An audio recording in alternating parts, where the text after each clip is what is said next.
The events of this lesson occurred during Paul's imprisonment in Caesarea, a critical moment in his ministry and legal battles. Paul has been spreading the message of Christianity, which diverges from the traditional Jewish teachings and challenges Roman political structures. His preaching emphasizes loyalty to God above the earthly powers, posing a perceived threat to both Jewish authorities and Roman governance.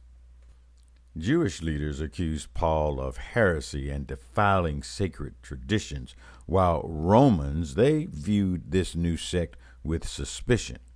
This results in Paul's arrest, and Paul's mission highlights here the inclusivity of Christianity, breaking barriers between Jews and Gentiles while aggravating traditionalists.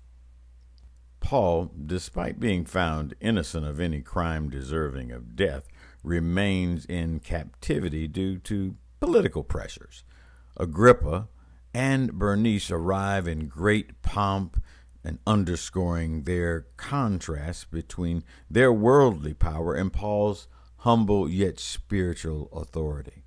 Festus acknowledges the lack of concrete charges against Paul, but he seeks King Agrippa's counsel to formulate a report to go to the Emperor Nero.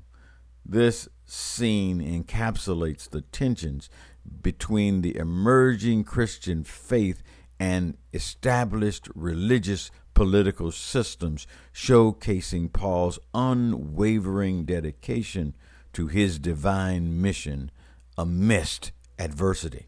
A little background here. King Agrippa II, before whom Paul is making his defense, was the great-grandson of Herod the Great. Agrippa was well versed in Jewish customs and law, and this made him a suitable audience for Paul's defense. Festus, the Roman governor, had summoned King Agrippa to hear Paul because he found the charges against Paul puzzling and wanted a clearer understanding before sending Paul to Caesar. Conventional wisdom says that killing the leader quiets the movement, but with Christianity, it did the opposite. Tensions grew between the Jewish authorities and this Christian sect. Jewish authorities viewed the burgeoning Christian faith, particularly the belief in Jesus as the Messiah, as a direct threat to their religious traditions and authorities. Paul's proclamation of the resurrection of Jesus was particularly contentious as it challenged core Jewish beliefs and the power structure within the Sanhedrin. So King Agrippa says to Paul, "You have permission to speak for yourself." Then Paul respectfully holds out his hand and began his defense, saying, "Regarding all the things that I have been accused of by the Jews, King Agrippa, I consider myself fortunate that I am about to make my defense before you today because you are especially familiar with all the customs and controversy of the Jews, and therefore I ask you to listen patiently."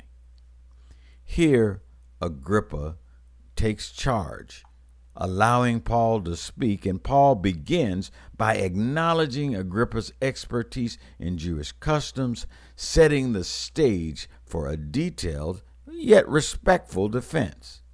"Now, all of the Jews know the way I have lived from my youth, spending my life from the beginning among my own people and in Jerusalem." Now, this is Paul's defense, giving his background. Paul, speaking of Jewish leaders, says, "They know because they have known me in the past, if they're willing to testify, that according to the strictest part of the law, I have lived as a Pharisee, and now I stand here on trial because my hope in the promise made by God to our ancestors."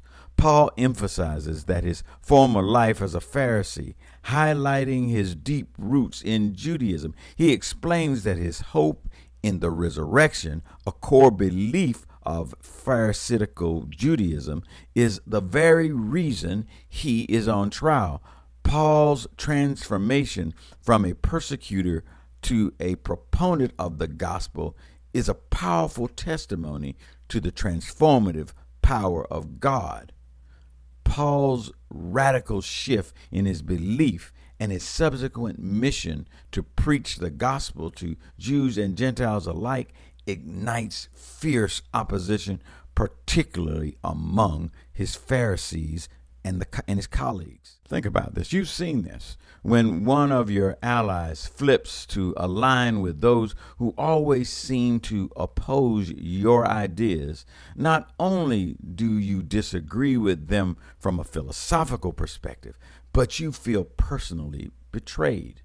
These men who once shared Paul's zeal now saw him as a traitor to their cause. The heart of the opposition lay in Paul's message of Jesus' resurrection, which the Pharisees found difficult to dismiss due to their own belief in resurrection and the supernatural.